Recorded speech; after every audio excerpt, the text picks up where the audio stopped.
যে সমস্ত নারীর চুল কোনো বেগানা পুরুষ দেখবে ওদেরকে কিয়ামতের মাঠে জাহান্নামে চুলের মধ্যে লটকিয়ে রাখা হবে।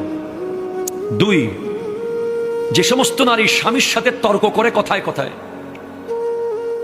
বাকবিতান্ডে জড়িয়ে যায়, কথায় কথায় জবাব দেয়, স্বামীর মনে আঘাত দেয়, তাদের জিহ্বার মধ্যে লটকিয়ে রাখা হবে। জানিয়ে দেবেন আপনার ওয়াইফকে। আপনাদের সাথে আসতেছি একটু পরে। শুধু মেয়েদের কথা বলে চলে যাওয়ার লোক আমি না, আপনারাও আছেন সামনে।